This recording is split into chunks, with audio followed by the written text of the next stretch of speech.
Do you need coverage? Not that kind of coverage. More like this kind of coverage. If you need coverage, call 215-559-7300. National Video Productions has you covered. Need a promo? Hosting a live event? Celebrating a special occasion? The National Video Productions has you covered. No, not that kind of covered. More like this kind of covered. And this kind of covered. Get live coverage and live stream that live event. If you need coverage, call 215-559-7300. National Video Productions has you covered. Weddings, corporate events, sporting events, graduations, grand opening, concerts, car shows, fundraisers, dance recitals, and more. If you need coverage, call 215-559-7300. National Video Productions has you covered.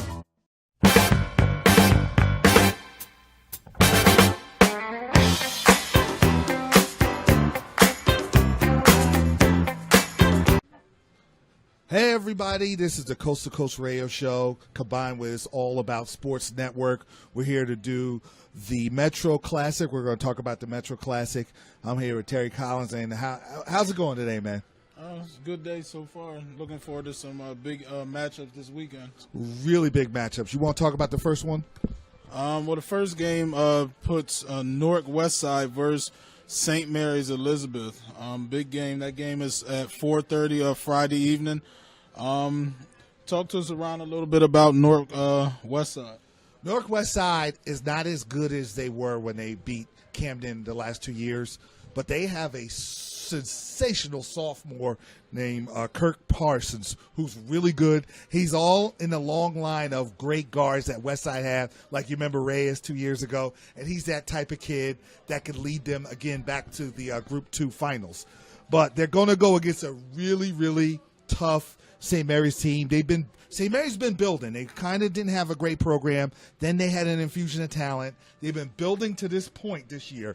And they have a kid named Kalidas Anachi, who's a big man, 6'9", really tough in the post.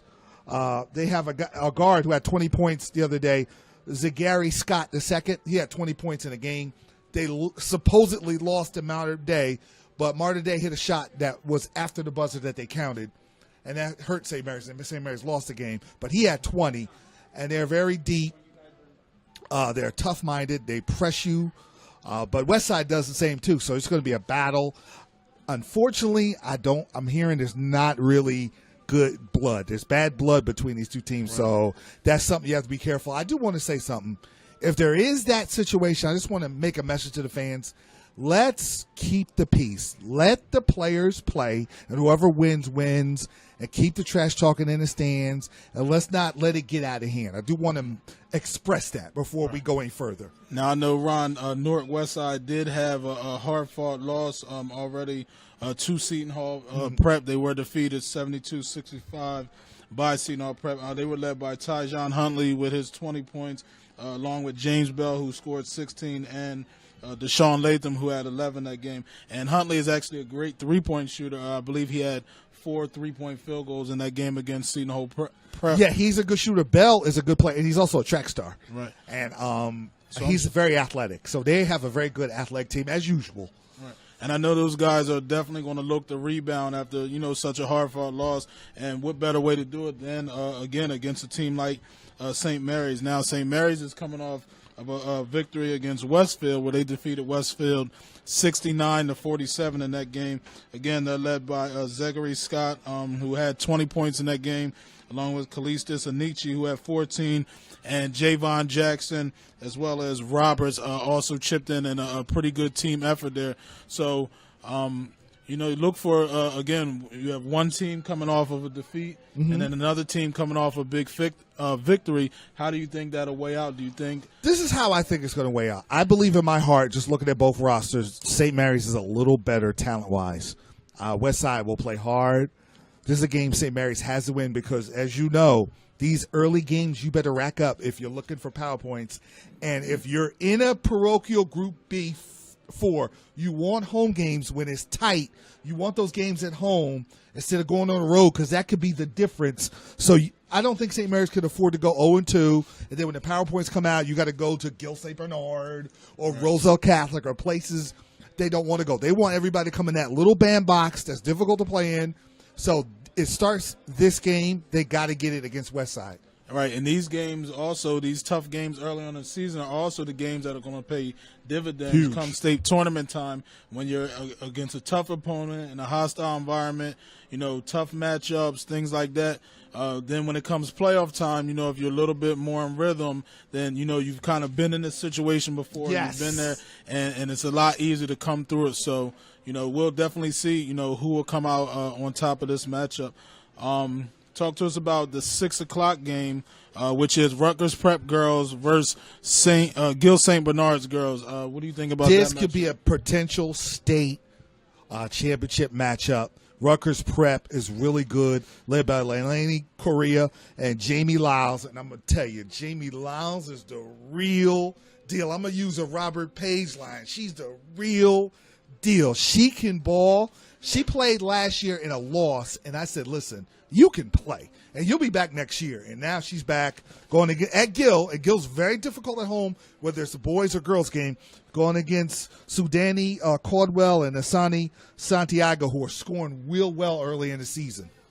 Okay. And Rutgers Prep girls, last year they ended up in the Tournament of Champions finals, I believe, and they definitely lost by a heartbreaker, a buzzer beater. Shout out to those girls, to be able to come back this season. I'm sure that they're going to be looking to get back to that same position and, hopefully win it this year. Ron, that's got to be something that at the beginning of the season and the off season that's kind of stuck in their mind, is kind of maybe driven their preparation coming into the season. Well, you know what it is? I call it the innocent climb. When you're a junior, you have a team full of juniors, and you taste it. And you don't get there, but you taste it. You get so hungry when you're seniors, you end up trying to win it all, and this is the year they want to do it. And this is a good test. I'm looking forward to see this matchup. So in the future, if they ever play each other, you kind of have a gauge and a video of it to see who matches up better, Gill or Rutgers Prep. I'm sorry. Right, and with Rutgers Prep, I mean, if you're going to take a loss in the state tournament, I mean, what better loss than to be one game short of an overall champion? Yeah. And again, like you mentioned, leaving with that bad taste, I'm sure they remember that moment. And again, that's going to be something they're going to be thinking about. And their seasons, I'm sure, are going to be driven by, trying to get back to that same point and get the victory this year. So, yeah, most definitely. Now, next matchup, the last matchup of Friday night, is probably the big time that a lot of people are looking forward to. MOTEP Philadelphia versus Gill St. Bernard's. That matchup's at 7:30 Friday night. I'll start with you as far as Gill St. Bernard's. Talk to us about them. All right. Gill St. Bernard's is not as much the talent as is the system. Coach Cena brought the system over from when he played in Europe.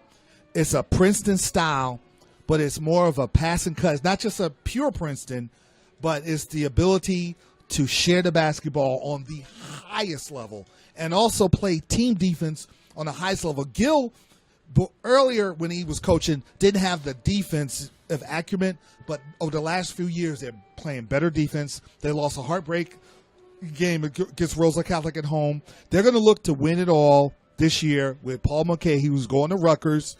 He's a real good player, but I know your guys from Philly, they're up and down in the run and gun.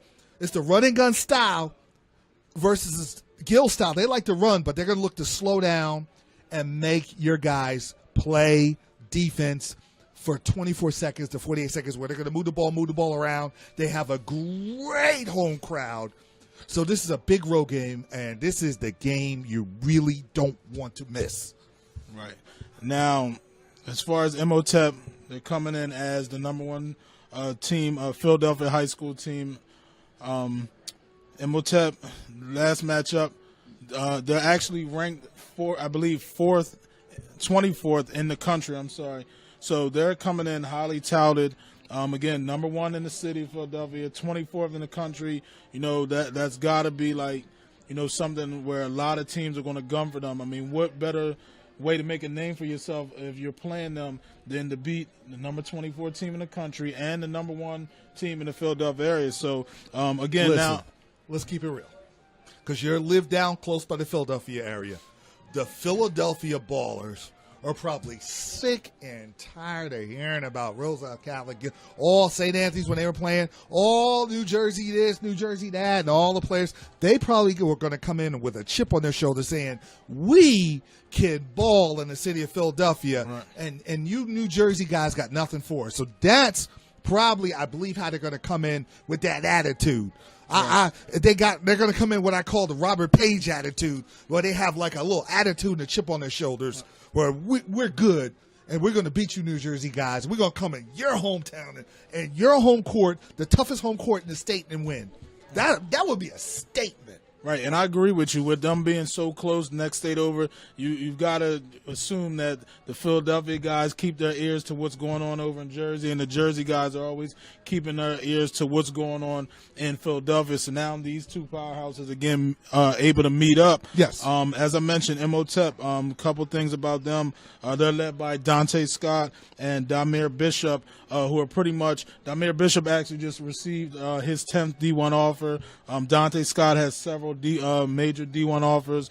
Kareem Cummings. I mean, anytime those guys get on the court against anybody, there's going to be D1 coaches in the house watching them. So now you have them versus Roosevelt Catholic. It's guaranteed to be a barn burn on that one. So. Oh, yeah, and then you got the team, the system versus the stars of the team from Philadelphia, and I'm really looking forward to that matchup. We're going to do the play-by-play on that, and that's going to be a lot of fun. When we come back, we're going to talk about the next day's matchups, which is just as good.